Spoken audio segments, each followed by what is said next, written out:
Your story, John, you don't need me to tell you this, is quite inspiring. It's incredible that you're even in the NFL and have had thus far a very successful career in the NFL. Went to the University of Miami, graduated, Mhm. had a great career there as well. Correct me if I'm wrong. You were born with a foot deformity, and you Yeah, had but to I wear a don't brace. really remember that much. I guess I was a little bow-legged and I had to wear these like braces where that like straighten my leg out a little bit. Sort of like Forrest Gump, right? Yeah, I guess so. And your mom, I read, would have to like massage your feet and had great faith that you would get, like they told, apparently the doctor told her you wouldn't play sports or wouldn't be, incredibly athletic, you wouldn't be able to hmm run properly. That's incredible. How old were you when you got over that? Honestly, I didn't even know that was even a thing until that came out. Then they told my mom. I didn't even realize. She kept it from you? Um, I guess it might have been when I was a lot younger. So you don't really remember stuff when you're like one or two. Mhm. But yeah, man, it's been a hell of a ride. It's been a it's definitely like I pride myself in still being here. A lot of my former teammates, like in college and stuff, who I thought were better, like in different positions or like got more notoriety or whatever.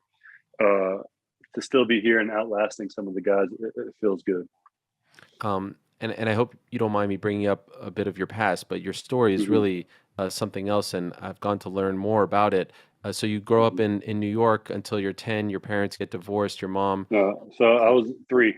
My parents 3. got divorced when I was three. Yeah, Oh, and I wow. moved Okay. down to South Florida. I moved to Miami. I spent um, good 7 years bouncing around in South Miami. And then I moved up to Broward County when I was in fifth grade. So I Uh, was like 10. those early days in Miami, those days in South hmm Florida, fair to say they were tough on the family?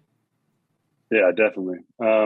Well, yes, and then no. My mom had a pretty good boyfriend then, who really kind of things didn't really start feeling weird until like fifth grade when my mom and her then boyfriend broke up, and then we moved out of the house. We spent like a month living. I was living on the floor, like in my mom's friend's house. Wasn't going to school, and then we moved out to Davie, Florida. Got a trailer out there, and then everything was pretty normal again until uh, high school. And then my mom worked at a nightclub, um, so money was never really. We never really had a lot of money. Um, and then around 10th grade, our trailer was deemed condemned for some reason. Um, and then my mom and my older brother uh, left and moved in. My mom moved in with my grandparents in New York, and my little brother was in New York already with my dad, and my older brother, I'm pretty sure, went to New York, or he went to like Michigan just to grow weed for some reason. Um, and my dad was always like, since I was young, my dad always like tried to get me to move up to New York, but I was just hell bent on becoming a Miami Hurricane, and I knew they. I was like, I only started playing football in ninth grade. I wasn't like a big name athlete, like a big name prospect, and I was like, I need to stay down here to if I want to go to Miami. So from like 10th grade to like the summer before 12th grade, I was just bouncing around different homes. My then girlfriend, Alexis Van Ostrand, their family was really great to me, clothing me and feeding me and giving me a place to sleep. And my best friend who's passed, his family, Sean Cole, his family is. That's where I spent most of my time, just sleeping in his room on a little twin bed on the floor. Uh, Spent like it was like that for a good year and a half. But I honestly, I thought it was normal. I didn't realize that that wasn't out of the norm. Um, so yeah, I was basically homeless for a year and a half. As well, like I have a really big, like really strong connection with my high school and just Davie, Florida, and the whole because they in high school they would slip me Publix gift card to go get food. Wow. My basketball coach Steve Todd and my football coach Rashad West, like those guys, I just immersed myself into sports, so I was at school all the time. So like when I went home or went to where I was staying, it was like they would feed me dinner, and then I would go to take a shower and go to sleep, and then just wake up and do the whole thing again. Just keep your head down and keep just grind. And sometimes you would even go back to that condemned home and Yeah, yeah, no electricity, no water. yeah. Why? Just I felt like a burden. My buddy's trailer was literally like if I stood up, my head would be like this, like Wow. grazing it. My head like duck and they weren't well off. My buddy's mom worked with my mom for a while, and then like they were a single family home, or they're like his dad and mom were divorced too, and they didn't have that much money, and I just felt bad. I didn't want to feel like a burden to people. And basketball was your first love, not football. Hmm. What kind of Yes, basketball definitely player were you? great. Yeah, Just like the Miami Heat. that's right. Yeah. I don't know. I mean, I see the Heat tweets and they're in the Eastern Conference Finals, and some way, somehow, they always seem to figure it out. Like the Heat don't know how to Pat Riley, rebuild. baby. Pat Pat the Riley, Rat, Pat the the Rat. That's what we Godfather. call him here in New Uh, York. No, but it's cool. Listen, Heat culture, it's such a great thing. Everyone talks about Heat culture. Meanwhile, the fans don't it's show up real until the second quarter. What's up with these fans? because there's like a club in the stadium. There's a club. There's like gourmet food out in the back. Like they're they're there. They're just making their way They're to the just, seats. yeah, they're just slowly but surely. But that, like when you were seventh grade, eighth grade, the dream was to play in the NBA, not the NFL, right? Kind of. I was like, I would say younger. So I played basketball on like AU from like kindergarten to fifth grade. My mom's boyfriend was the coach, so I would like Nice. get to go do sports. And then when we moved to Davie, my mom worked at night, so she wasn't really around to take me to like practice or do anything. Um, so then we started playing football in the trailer parks, and I fell in love with football, especially when I got fat, when I got pretty big. I was like, all right, I can still ball, I can still go to the Y and play some basketball. But then I felt before my mom and her boyfriend broke up, he had took me to a Canes game, and it was after they played Washington. It was like after Washington broke their 50, or I think it was 56 game win streak at home. So it was like the grudge match, and they scored like 60 on them. I think Washington scored like 3 or something, and being in the stands and watching the Canes run out the smoke and watching I think Sean Taylor and Ed Reed and all those guys out there ball. Uh, I fell in love with football that moment, and from that moment on, it was like I want to be a Hurricane. Is it true that the Hurricanes didn't show you a lot of love, and then one day you and your high school coach went to a game, and like again, talk about inspiration. He literally like guided you to go where the bus was, and you had a tape, and you just passed it off to one of the coaches. Like that's what you had to do to get them to notice you. Yeah, to be fair, no one really was really looking at me. No Like one showed you my high love. school, Okay. yeah, no, like my high school wasn't. They're a lot better now, but then we weren't like we were stuck with getting beat up by St. Thomas all the time, and we weren't like really good. But yeah, so we went to the spring game, and we were in the stands, and you can see like on the field where all their high name prospects were, and everyone's like getting love. And we're like, all right, after the spring game, we're just gonna run on the field and see what we can do. And then they wouldn't let us on the field, so I was like all sad, like a crying puppy dog, like sad face.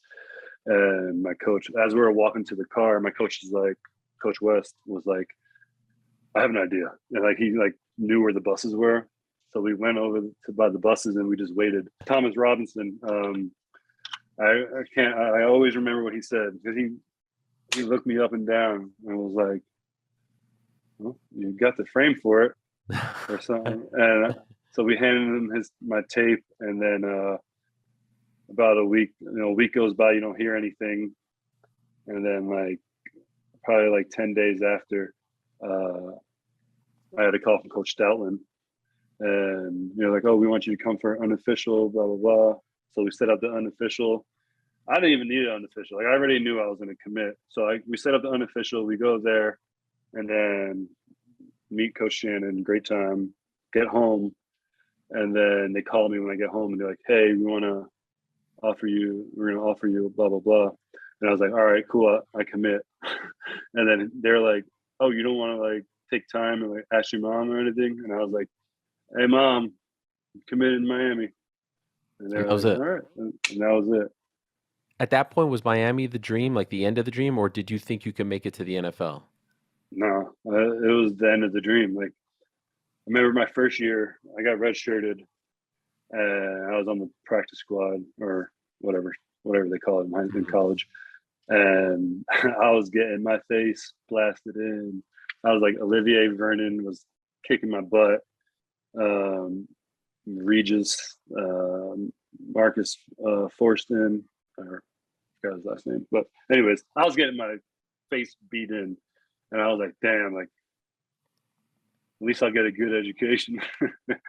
But I was almost ready to quit too, and I was like talking to Coach Stoutland, and they just like they're like, buddy, this is growing pains. Like this is what happens. Like, and then going into that after the first year, I was redshirted.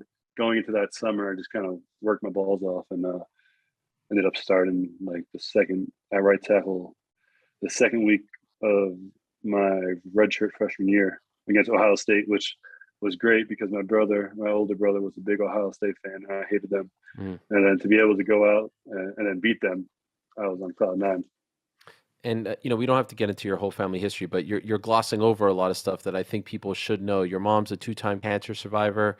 Is she okay Mm-hmm. now? Um, Unfortunately, we don't have a great relationship. Oh, I'm sorry. Yeah, but she's okay right now. Your father, former MTA bus driver, Mm-hmm. does he live in the area? Do you have a relationship with him? Yeah, he's like me and him are like best friends. Okay. Growing up, growing up in a family that got divorced, it's it happens. Mothers hate the fathers. They talk down or bad about the guy, and he was always so far, being in New York, and honestly, my dad is. We have similar like attitudes. He's very just like no BS, borderline grumpy. But once you get to know him, like he's just a funny little a hole.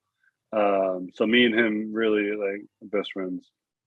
Your younger brother, Mm-hmm. born deaf.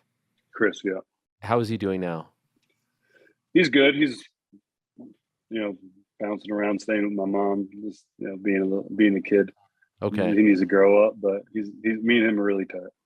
And then you mentioned your older brother, who was Mm-hmm. the Ohio State fan. You had a bit Mm-hmm. of a tough relationship growing up. Like I think he was very physical towards you, to put it Yeah, mildly. yeah. Are you guys cool now? No, Okay. no, we don't really talk that much. All right. Haven't really talked to him in like 6, 7 years. Okay. Wow. I'm sorry to hear that. And I don't mean to bring up all this No, you're good. family stuff, You're good. but I mean, people need to realize, like, people, like just because you make it in the league or whatnot, like, she ain't always like sunshine and rainbows. People try. Sometimes they want to take advantage of you, especially mhm. now because you got like a little bit of money. Um, and people expect a lot of things from you, and if you don't do exactly what they want you to do, then you're a piece of shit. So my I did a good job of family to me is not always just blood. I have a really tight group of friends, and my dad, and good family members. But you know blood, I feel like, can only take you so far sometimes. Because you endured those hardships as a kid, and now you're in the Hmm. NFL, like you said, you have a little bit of money. Do you even remember what it was like? Like, does that seem so far away, having to sleep in a condemned home with no electricity, no water? Do you remind yourself of that constantly so that you don't forget what that struggle was like? How do you, because now I would imagine life is completely different than what it was like when you were in high school in terms of the, Hmm. the stuff that you have, the security that you have. Hmm. Um, are you constantly reminding yourself to, remain humble because of where you came from? Um, Or maybe I'm reminding you. no, Uh, there's definitely, I definitely try not to remember some things, Okay. um, but definitely, you can't forget. I feel like I can't forget where I came from because it was so, I don't want to say traumatic, but it was just so there. Mm. Um, so going back to that book, that definitely, I definitely people, I've definitely dealt with like depression, anxiety, all that stuff, and it had a lot to do with mommy issues and older brother issues. That I'm happy to say that I feel like I've put that stuff behind me in the last year or two, especially dealing with the death of my best friend, Sean Cole, who I was living with and who knew everything, who I could always talk to and not feel judged or whatnot. Let me put you on. Let me get this charger so I don't lose Okay. you. Yeah. Um, but yeah, it's hard. It's hard to. I can't forget where I came Yeah, and your best friend, as you said, Sean, passed away in a car accident. You named your daughter after him, which is an incredible tribute. You mentioned the anxiety and the depression? Did you ever speak to a therapist? Do you still speak to a therapist? Is this something that you ever considered? from. I definitely considered it. Um, to be fair, I had a really few years ago, really big um, psilocybin trip, which was able to put a lot of things to bed for me. I feel Uh, like kind of Is that like with which ayahuasca and all that stuff? mushrooms. Mushrooms. Um, Okay. yeah, so I'm a really big advocate, and there's a company called Maps who is trying to legalize basically mushrooms, and they just talk about the the benefits of Hmm. trips and whatnot. But yeah, I mean, losing Sean was definitely uh, my biggest thing I had to get over. So that gave you clarity, that trip? Yeah, I Wow. feel like it kind of. I mean, it was over a you know process a few years ago that you know I was definitely a little suicidal. I was definitely like doing things that was just trying to like me and my wife had always had a great relationship, but I would do stupid things to kind of like break that up because I didn't feel like I deserved like happiness or deserve a Wow. family like I have right now. And just honestly, I feel like I started reading 3 years ago, and reading like self help books like The Undefeated Mind. Um, I feel like that's what helped me get through my stuff. Not saying that meeting with a therapist wouldn't have been beneficial, but I felt like I'm really to myself. Don't really like to talk to people. Don't really, especially about feelings and stuff. Right. Uh, so I kind of took it upon myself to kind of get through my stuff. These feelings that you experienced, suicidal, the stuff with your wife, was Mhm. this while you were in the NFL already?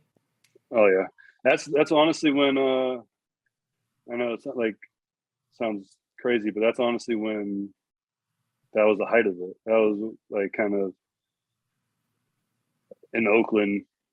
That's kind of when it started. Just like the realization of I got money. I'm in the NFL. Why am I not happy? Hmm. Like why? And I did like it was just I was like just keeping everything down. And then when I got to basically I was keeping it down, like, okay, once you get to the league, once you get money, everything's gonna be great. And then when I got there and things aren't great, family stuff is getting harder. Then I lose my best friend a year and like in my second year, and that's when I was a mess. How far did you go? Like how bad did it get? Um, I mean, it was like when I knew like I was really messed up was like I was sitting with my buddy at his like apartment, and it was like 3 stories high, and I was like for some reason like I couldn't, like in the back of my mind there was just like something whispering in my head like, you can jump off, like you can jump off right now, be over. And then like I would like that really scared me. Do NFL teams have people in place that can help players dealing with this stuff? Like, do you Hmm. feel did you take advantage of that at all? I did. I met with the psychiatrist once when I was in Oakland, and that was very beneficial. And it wasn't, and I didn't open up to her like this. It was more like a me and my wife kind of thing. My wife Mhm. dealt slash deals with anxiety, so it was more like she was going there to talk to them, and then something happened in our relationship that I needed to go and talk with them, and that was, I feel like, was very beneficial. Yet you only went once. Yeah, I know. I'm a, yeah.